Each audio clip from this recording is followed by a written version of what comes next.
అంటే చాలా వరకు ఇలాంటివి జరుగుతూనే ఉన్నాయి కదా గురూజీ. న్యాచురల్గా జరుగుతూనే ఉన్నాయి. ఎందుకంటే ఒక చిన్న సామెత ఉందండి, లవ్ మ్యారేజెస్లో నీ గొయ్యి నువ్వే తవ్వుకుంటావు, ఓకే. అరేంజ్డ్ మ్యారేజెస్లో నీ గొయ్యి ఇంకోళ్ళు తవ్వుతారు. మొత్తానికి అది గొయ్యని మాత్రం డిసైడ్ అయిపోయారు.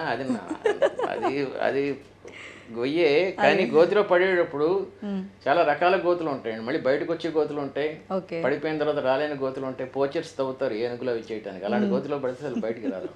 ఏదో గొయ్యిలో పట్టడం తప్పనిసరి అయినప్పుడు తల్లిదండ్రులు తవ్విన గొయ్యిలోనే పడితే బెటర్ అని నా పర్సనల్ ఒపీనియన్. అయితే గురూజీ, ఇప్పుడు ఒక పర్సన్ మనకి చూడగానే నచ్చినట్టు అనిపిస్తారు, ఆ అట్రాక్షన్లో అంతా బాగానే అనిపిస్తూ ఉంటుంది. కానీ రాను రాను అసలు ఆ మనిషి యొక్క అసలు నిజమైన ఒరిజినల్ క్యారెక్టర్ ఏంటనేది మనకు తెలుస్తుంది. ఆ టైంలో నచ్చని క్యారెక్టర్ తెలియక్కర్లేదండి. ఇప్పుడు నచ్చకపోతే ముద్దు పెట్టుకున్నప్పుడు వాడికి పయోరియా వ్యాధి ఉందనుకోండి, నోట్ నుంచి దుర్వాసన, దానికి మందు లేదు, అది తెలిసిందనుకోండి రిస్కేగా. ఇలాంటి ఎన్నో జరగచ్చండి. వాడికి రాత్రి కొరకబెట్టే విలువ ఉంది, అమ్మాయికి అసలు సౌండ్ ఫోబియా ఉంది, ఏదైనా జరగచ్చు. ఓకే.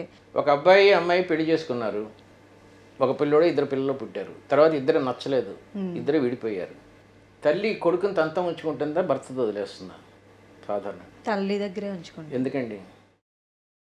ఎలాగో ఎవరికి సరైన ఉద్యోగం లేదు, వాడు మంచి ఉద్యోగంలో ఉన్నాడు, నేను నచ్చలేదు వదిలేస్తాను, కొడుకుని తీసుకుపోయి నువ్వు చావు అంటాను కదా.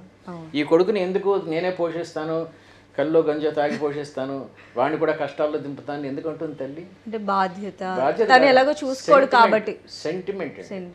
తల్లికి ఉన్న సెంటిమెంట్ తండ్రికి ఉండదండి పిల్లల పట్ల. ఇది విడిపోవాల్సి వచ్చినప్పుడు వాడు నీ కొడుకు నువ్వు చేసుకుంటావు. ప్రేమ కూడా అంతేనండి. ప్రేమించినప్పుడు విడిపోతే వాడు జస్ట్ అలా చేంజ్ అయిపోయి ఇంకో అమ్మాయిని చేసేసుకుంటాడు, పెళ్ళి కూడా ఈజీగా అయిపోతుంది. ఈ సింగిల్ మదర్స్కి కానీ విడాకులు తీసుకున్న వాళ్ళకి కానీ పెళ్ళి అవ్వడం కష్టం. First point.